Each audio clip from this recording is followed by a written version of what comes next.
Hello students, I am going to discuss with you the various cases of accumulated reserves where workman compensation reserve, what will be the treatment you will do, and for investment fluctuation reserve what the treatment you will do. Okay, so one by one I am going to discuss with you. So accounting treatment of reserves, specific funds cases that I am going to discuss with you. Workman compensation fund or reserve and investment fluctuation reserve or fund. So first of all I'll go with workman compensation fund or reserve. It is a liability to pay compensation to employees or workers. Workers को compensation पे करने के लिए और employees को compensate करने के लिए ये जो प्रॉफिट है उसमें से प्रॉफिट का हिस्सा इस रिजर्व्स के लिए क्रिएट किया जाता है. So case wise we will be going to discuss. First case, if no claim या लायबिलिटी, जब वर्कमैन कंपनसेशन रिजर्व एग्जिस्ट कर रहा है, पहले से बैलेंस शीट में गिवन है on the liability side, and there will be no claim, means कि कोई भी लायबिलिटी हमें इंफॉर्मेशन में नहीं दे रखा है, तो उस केस में हम क्या करेंगे, जो वर्कमैन कंपनसेशन रिजर्व है वो ओल्ड पार्टनर्स के कैपिटल अकाउंट में क्रेडिट हो जाएगा. तो वर्कमैन कंपनसेशन रिजर्व जो है वो ट्रांसफर होके ओल्ड पार्टनर्स कैपिटल और करंट अकाउंट में in their old profit sharing ratio वो डिस्ट्रीब्यूट हो जाएगा. इन अर्लियर लेक्चर हमने ये डिस्कस ऑलरेडी किया हुआ था. Second case, if claim workman compensation reserve का एग्जिस्ट कर रहा है, कि अगर जो क्लेम है कि फर्म उस क्लेम को एक्सेप्ट कर रहा है तो प्रोविजन क्रिएट हो जाएगा. और अगर क्लेम जो आया है वो पहला केस, हम इसमें तीन केसेस डिस्कस कर रहे हैं, first, second and third. If the claim जो आया है, जो फर्म एक्सेप्ट कर रहा है as a form of provision बना रहा है, तो वो less than amount of workman compensation reserve अगर कम है, okay, so workman compensation reserve account debited to provision for workman compensation reserve account में आप ट्रांसफर करेंगे, एक नया अकाउंट ओपन करेंगे. दैट जो वर्कमैन कंपनसेशन रिजर्व का बैलेंस है उसमें से जितना भी लायबिलिटी बनी है for the provision for workman compensation जो आपका बना है उसमें वो अमाउंट ट्रांसफर होगा. और जो रिमेनिंग बचा अमाउंट है, ठीक है, तो that will be going to transfer to the partners capital account और current account in old ratio. Suppose I am going to take an example कि 20,000 का आपका लायबिलिटी था वर्कमैन कंपनसेशन, और जो प्रेजेंट आपका क्लेम आया है जो कि आपको प्रोविजन बनाना है, if you are going to accept it, firm accept कर रही है, तो उसके लिए उसका अमाउंट है 10,000. तो 20,000 आपके पास ऑलरेडी क्रिएटेड था, 10,000 अब आपको प्रोविजन क्रिएट करना है, जो लायबिलिटी आपको एक्चुअल माननी है वो आपकी 10,000 की है. तो what is the amount left, तो you have left with the 10,000. तो जो 10,000 बैलेंस बचा है वो पार्टनर्स के कैपिटल और करंट अकाउंट में in old profit sharing ratio आपको डिस्ट्रीब्यूट करना है. Next case, if claim is equal to the workman compensation reserve amount, अगर आपके पास पहले से 20,000 वर्कमैन कंपनसेशन रिजर्व था और अभी जो क्लेम आया है जिसको फर्म एक्सेप्ट कर रही है तो प्रोविजन के क्रिएट हो जाएगा. तो जो प्रोविजन आपको बनाना है वो सेम अमाउंट से बनाना है, 20,000. तो workman compensation reserve account debit होगा, क्लोज होगा, और उसका अमाउंट कहाँ ट्रांसफर होगा, to provision for workman compensation reserve account में आपको ट्रांसफर करना है. This is very important point. तो यहाँ पे ना अमाउंट ज्यादा है ना अमाउंट कम है, वो इक्वल अमाउंट है, जितना हमारे पास क्रेडिट था उतना ही हमने वो पूरा अमाउंट ट्रांसफर कर दिया. Next, this is very important, see point, ये इंपॉर्टेंट है. इसमें दो एंट्री बन रही है.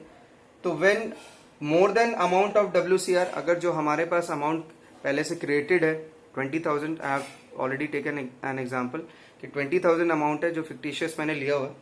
तो 20,000 जो अमाउंट है और जो क्लेम आ रहा है, जो फर्म एक्सेप्ट कर रहा है, तो जो प्रोविजन आपको बनाना पड़ेगा उससे प्रोविजन ज्यादा है और जो वर्कमैन कंपनसेशन फंड है वो कम है. तो 20,000 सपोज वर्कमैन कंपनसेशन रिजर्व है, एंड बेटा 30,000 आपका प्रोविजन नया बना है जो कि क्वेश्चन में हमें as a additional information it is given. तो 20,000 यू हैव ऑलरेडी, फर्म के पास 20,000 है, एंड आउट ऑफ दैट 30,000 हमको मीट आउट करना है. फ्यूचर जो लायबिलिटी है उसके लिए प्रोविजन जो हमें क्रिएट करना है वो कितने का करना है, 30,000. सो प्रोविजन तो हम क्रिएट करेंगे 30,000 यहाँ पे, but we are not preparing the profit and loss account here. तो अब हमें उसको कहाँ से एडजस्ट करेंगे? जो 10,000 का डिफरेंस राइज हुआ है, शॉर्ट पड़ रहा है, तो 20,000 तो है ही है। तो 30,000 minus 20,000 equal to how much the amount you have? 10,000 balance है, तो उसकी और जरूरत है।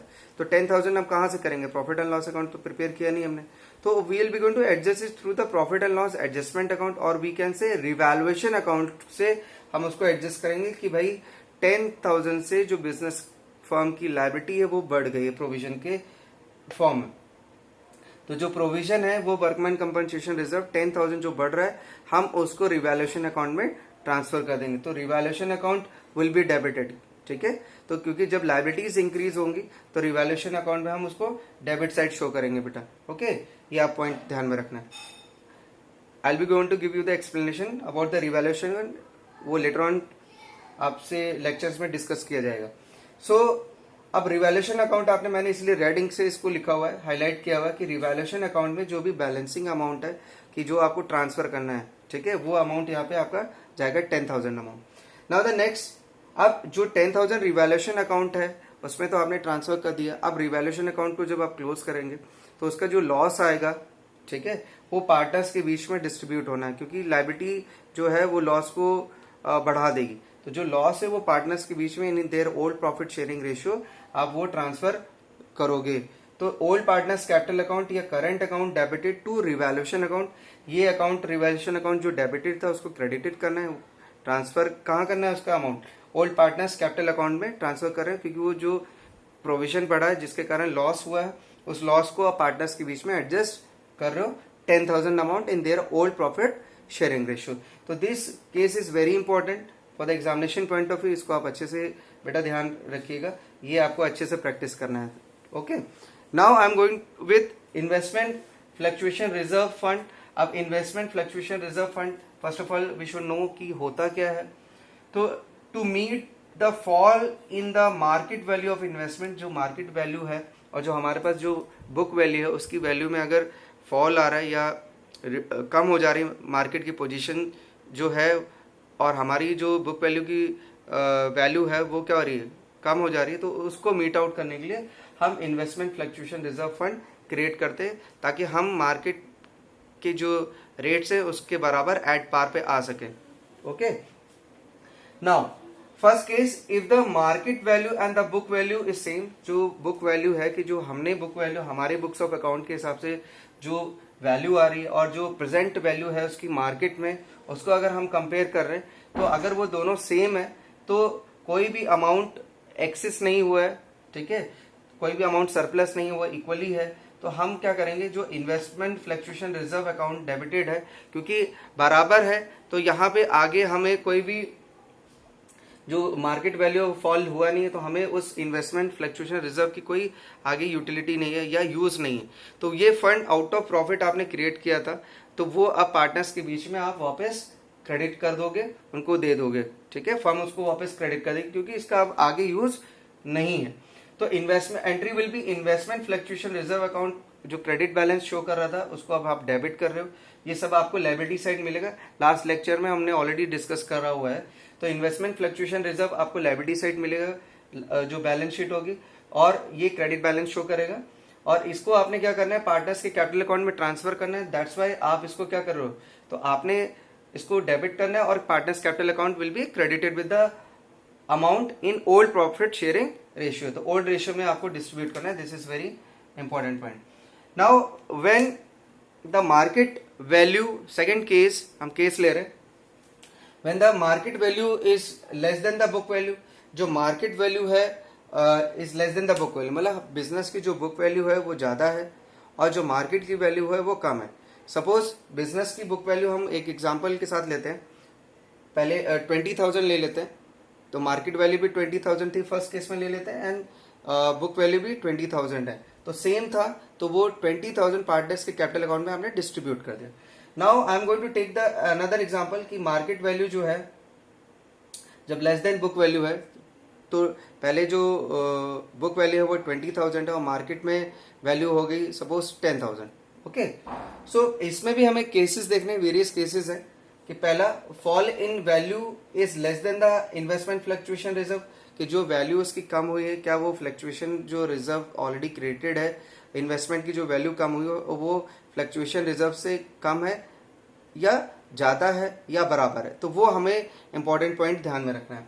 तो अगर fall in value is less than the investment fluctuation reserve, हमारा इन्वेस्टमेंट था 20,000 और मार्केट में जो वैल्यू है वो 10,000 हो गई है, तो अब हमें ये देखना है कि जो 10,000 है तो और हमारी कितनी है 20,000, तो हमारी वैल्यू कितनी रिड्यूस हो गई 10,000 से, हमारा जो बुक वैल्यू है रिड्यूस हुआ है, ओके 10,000। नाउ अब यहाँ पे क्या हो रहा है कि जो आपने कितना इन्वेस्टमेंट फ्लक्चुएशन रिजर्व क्रिएट किया था, कि आपका ज्यादा अमाउंट है या कम है, वो हमें डिसाइड करना है। तो यहाँ पे बोला है fall in value is less than the IFR, तो अगर आपका जो वैल्यू रिड्यूस हुई वो 10,000 से हुई है और IFR आपने जो क्रिएट कर रखा था वो 12,000 है और आपका जो मार्केट वैल्यू और जो बुक वैल्यू में जो डिफरेंस क्रिएट हुआ वो 10,000 से हुआ है और आपने पहले से 12,000 क्रिएटेड था, तो 12,000 आपके पास पहले था इस वैल्यू को फॉल जो वैल्यू उसको मीट आउट करने के लिए। अब जो 10,000 आपको मीट आउट करना है, तो आउट ऑफ 12,000 10,000 आप मीट आउट कर लोगे, ठीक है, that you will be going to transfer, ठीक। और जो आपका 2,000 बचेगा remaining, that 2,000 we will be going to distribute among the partners in old profit sharing ratio. तो this is fictitious example I have taken so that you should be able to understand, okay later। now तो investment fluctuation reserve आपका 12,000 था, जिसमें से आपने 10,000 कहाँ transfer कर दिया to investment account, and the remaining amount which is left will be divided among the partners या distributed among the partners in their old profit sharing show. तो entry will be investment fluctuation reserve account debited to investments account to old profit, old partners, profit नहीं, old partners capital और current account, that you have to write. Now the next fall in value is equal to the IFR, जो हमारी value reduce हुई है, तो पहले book value जो investment की थी वो 20,000 था, मार्केट वैल्यू 10,000 है, तो डिफरेंस कितने का आया था बेटा 10,000 अमाउंट का, ओके। तो 10,000 जो है और जो इन्वेस्टमेंट फ्लक्चुएशन रिजर्व क्रिएटेड है वो भी इक्वल है, तो सपोज 10,000 ही इन्वेस्टमेंट फ्लक्चुएशन रिजर्व अमाउंट है एंड 10,000 ही जो वैल्यू रिड्यूस हुई वो भी 10,000 है, तो 10,000 इक्वल है, तो हमें उससे मीट आउट करा देंगे जो IFR क्रिएटेड है। तो only one entry will be there, investment fluctuation reserve account debited to investment account, तो जो आपका जितना अमाउंट था आपने पूरा का पूरा अमाउंट जो फॉल वैल्यू हुई है उसको मीट आउट करने के लिए इन्वेस्टमेंट अकाउंट में आपने ट्रांसफर कर दिया, 10,000 इक्वल्स टू 10,000 हो गया, okay. Now next fall in value is more than the IFR, जब फॉल इन वैल्यू जो है वो मोर देन द IFR है, IFR की वैल्यू से ज्यादा है, कि आपने आपकी बुक वैल्यू थी 20,000, मार्केट वैल्यू 10,000, 10,000 से आपका रिड्यूस हुआ है 10,000, आपको जो fall in value in market value of investment 10,000 meet out करना है आपको। सो जो IFR है that is investment fluctuation reserve जो क्रिएटेड है और जो हमारा मार्केट वैल्यू जो फॉल हुई है उस वो इन्वेस्टमेंट फ्लक्चुएशन रिजर्व का जो बैलेंस है वो कम है और हमारा जो मार्केट वैल्यू जो रिड्यूस होके आई है, फॉल इन वैल्यू जो है वो हमें मीट आउट करना है वो ज्यादा है। तो suppose investment fluctuation reserve is amounted 8,000 हमारे पास, कितना है 8,000, और हमारे पास जो ये फॉल इन वैल्यू है वो मीट आउट कितना करना है 10,000 मीट आउट करना है। So now what will happen कि 10,000 को मीट आउट करने के लिए ऑलरेडी वी हैव 8,000, तो 8,000 जो इन्वेस्टमेंट फ्लक्चुएशन रिजर्व अकाउंट में है उसको हम ट्रांसफर कर देंगे कहां पे, इन्वेस्टमेंट अकाउंट में 8,000 तो ट्रांसफर हो जाएगा। बट व्हाट अबाउट द 2,000, हमें 10,000 चाहिए, तो 2,000 आपका अमाउंट और कम पड़ रहा है, तो अब क्योंकि आप प्रॉफिट एंड लॉस अकाउंट तो बना नहीं रहे, तो what you will be going to do, आप इसको profit and loss adjustment account और you can say revaluation account से एडजस्ट करेंगे कि जो आपकी इन्वेस्टमेंट की जो वैल्यू है वो क्या हो गई 2,000 से कम हो गई। तो इसको आप क्या करेंगे, जो इन्वेस्टमेंट अकाउंट है उसका जो 2,000 है वो रिवैल्यूएशन अकाउंट में आप शो करेंगे कि भाई जो एसेट की वैल्यू है 2,000 से क्या हो गई रिड्यूस हो गई, तो आपको रिवैल्यूएशन अकाउंट में इसको डेबिटेड करना पड़ेगा।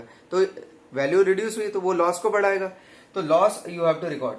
तो यहाँ पे entry will be investment fluctuation reserve account debited, जो भी आपका 8,000 अमाउंट है that you will be going to record here, and revaluation account debited, जो आपका 2000 शॉर्ट पड़ रहा है दैट आप ट्रांसफर कर रहे हो रिवैल्यूएशन अकाउंट, दैट्स वाई मैंने यहाँ रेड इंक से लिखा हुआ है so that you should be able to understand कि 2000 आपको यहाँ पे रिकॉर्ड करना है। कैसे? टू इन्वेस्टमेंट अकाउंट 10,000, तो आप सबसे पहले what you do, investment account में 10,000 आप क्रेडिट करिए एंड 8,000 जो इन्वेस्टमेंट फ्लक्चुएशन रिजर्व अकाउंट है उसको आपने जो क्रेडिटेड बैलेंस दिख रहा था उसको आप डेबिट कर रहे हो, क्योंकि उसका अमाउंट ट्रांसफर कहाँ कर रहे हो, इन्वेस्टमेंट अकाउंट में ट्रांसफर कर रहे हो। तो ओनली 8,000 अमाउंट आप ट्रांसफर करो, what is the amount left with 2,000, तो दैट 2,000 आप कहां से उसको शो करोगे, रिवैल्यूएशन अकाउंट से, रिवैल्यूएशन अकाउंट से आप उसको दिखा रहे हो, ठीक है। तो रिवैल्यूएशन अकाउंट से आपको उसको दिखाना है बेटा, जहां पे 2000 बैलेंसिंग फिगर है। तो entry will be investment fluctuation reserve account debited, revaluation account debited to investment account. Then next फिर अब वो जो रिवैल्यूएशन अकाउंट में आपने जो लॉस हुआ है ड्यू टू द इन्वेस्टमेंट की वैल्यू या एसेट की वैल्यू डिक्रीज हो गई है, तो वो लॉस पार्टनर्स के बीच में आपको डिस्ट्रीब्यूट करना है। तो entry will be old partners capital account या current account debited to revaluation account in old ratio. तो इन ओल्ड रेशियो में आपको वो रिवैल्यूएशन का loss that you have to transfer, वो आपको ट्रांसफर करना है। Now last point, this is very important, आपको ध्यान रखना है, ये इंपॉर्टेंट पॉइंट से सी और third number case, if market value is more than the book value, जो बुक वैल्यू है वो उससे ज्यादा है, हमारे मार्केट वैल्यू से हमारी जो बुक वैल्यू है वो अमाउंट ज्यादा है, तो इस केस में क्या होगा, जो आई अब सपोज 20,000 बुक वैल्यू था और मार्केट में वैल्यू हमारे इन्वेस्टमेंट की 30,000 रुपीज आ गई, तो एज वी कैन सी कि 20,000 था book value, now the market value is 30,000, what is the difference, 10,000, तो 10,000 से हमारा इन्वेस्टमेंट इंक्रीज हो रहा है।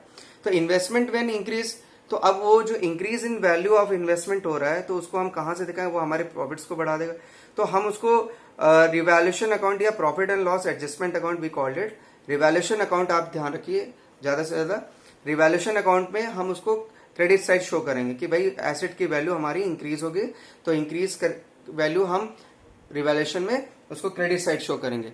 अब जो हमारे पास IFR ऑलरेडी क्रिएटेड था, इन्वेस्टमेंट फ्लक्चुएशन रिजर्व जो क्रिएटेड था या फंड क्रिएटेड था, उसका तो कोई यूज ही नहीं हुआ, क्योंकि फॉल इन वैल्यू नहीं हुआ, बल्कि हमारी जो मार्केट वैल्यू वो इंक्रीज हो गई। तो वो जो आपका अमाउंट है पहले से आपने क्रेडिट किया हुआ था इन्वेस्टमेंट फ्लक्चुएशन रिजर्व का, वो अमाउंट अब यूज में नहीं है बेटा। तो what you have to do, वो भी अमाउंट पार्टनर्स के बीच में आप डिस्ट्रीब्यूट कर देंगे इन ओल्ड प्रॉफिट शेयरिंग रेशियो। तो IFR या IFF का अकाउंट आप क्लोज कर देंगे और उसका अमाउंट आप कहां पे फॉलो करेंगे, उसका अमाउंट आप क्या करेंगे, पार्टनर्स के ओल्ड प्रॉफिट शेयरिंग रेशियो में यू नीड टू क्रेडिटेड, उसको क्रेडिट करना है, जमा करना है जितना भी। तो पहले से मान लीजिए आपका 10,000 क्रेडिट था पहले से, ठीक है, क्या 12,000 था या 8,000 था, जैसे भी केस एप्लीकेबल होगा एज पर द क्वेश्चन, तो वो पूरा का पूरा अमाउंट जितना भी IFR में है दैट अमाउंट आपने क्या करना है, पार्टनर्स के बीच में डिस्ट्रीब्यूट कर देना है, क्योंकि वो अनडिस्ट्रीब्यूटेड, उसका आगे कोई यूज नहीं है। तो among the partners prior the admission of a new partner you will have to adjust that one. तो entry will be investment fluctuation reserve account debited, वहां से अमाउंट ट्रांसफर होके to old partners capital account in old ratio में वो transfer होगा, full amount full value will be transfer, पूरी की पूरी फुल वैल्यू आपकी ट्रांसफर हो जाएगी जितनी आपके पास है, क्योंकि उसका कहीं भी यूज हुआ ही नहीं। नेक्स्ट, अब जो हमारा इन्वेस्टमेंट है वो बढ़ा है, तो जितने अमाउंट से बढ़ा है वो अमाउंट अब हम रिवैल्यूएशन अकाउंट में ट्रांसफर करेंगे, कितने से वैल्यू बढ़ी, 10,000, तो investment account debited, investment account debited होगा, जितना भी आपने इन्वेस्टमेंट को मार्केट वैल्यू के बराबर लेके आए हो, तो 10,000 आपने और इंक्रीज किया है कि मार्केट वैल्यू के बराबर आप आ गए हो, तो टू रिवैल्यूएशन अकाउंट, तो उसको रिवैल्यूएशन अकाउंट में आपने ट्रांसफर कर देना है। तो investment account debited to revaluation account आपको शो करना है, वो जो 10,000 वैल्यू बढ़ी है उसको आप दिखा रहे हो, उसकी वजह से हम अपने जो इन्वेस्टमेंट की वैल्यू है वो मार्केट के बराबर लेके आ रहे हो, एट पार पे लेके आ रहे हो। ओके, देन जो रिवैल्यूएशन का अमाउंट है वो प्रॉफिट्स बढ़ा देगा, तो प्रॉफिट जो रिवैल्यूएशन का आ रहा है वो आपको पार्टनर्स के बीच में, ओल्ड पार्टनर्स के बीच में, उनके ओल्ड प्रॉफिट शेयरिंग रेशियो के बीच में आपको डिस्ट्रीब्यूट करना है, ठीक है। कौन सा अमाउंट, जो आपने 10,000 अमाउंट यहाँ पे रिकॉर्ड किया है। तो revaluation account debited to old partners capital account और current account in old profit sharing ratio. तो I have taken an example, मैंने आपसे एक एग्जांपल लेके मैंने इसको फॉलो अप करा है। आपको ये प्रैक्टिस करना है। जर्नल एंट्रीज को आप अच्छे से गो थ्रू करिए, अच्छे से उनको लर्न करिए, ठीक है। But by taking a situation, when you will take the situation, आप अमाउंट को ले रहे हो, उसके साथ आप जब इन एंट्रीज को आप प्रैक्टिस करो तो वो आपके लिए कंफर्म हो जाएगा कि हाँ आपको कितना ये एंट्रीज याद हुई है और कितना आपने प्रैक्टिस किया है। तो ये आपको अच्छे से तैयार करना है। This is very important examination point of view. और वर्कमैन कंपनसेशन रिजर्व या फंड से रिलेटेड जो है वो भी आपको इंपॉर्टेंट यहाँ पे है। रिजर्व एक इंपॉर्टेंट पॉइंट, रिजर्व हम कब लिखते हैं कि जब workman compensation reserve with in a firm, अभी वो फंड पड़ा हुआ है, वो अमाउंट पड़ा हुआ है, वो कहीं इन्वेस्ट नहीं किया गया है, तब रिजर्व लिखा रहेगा।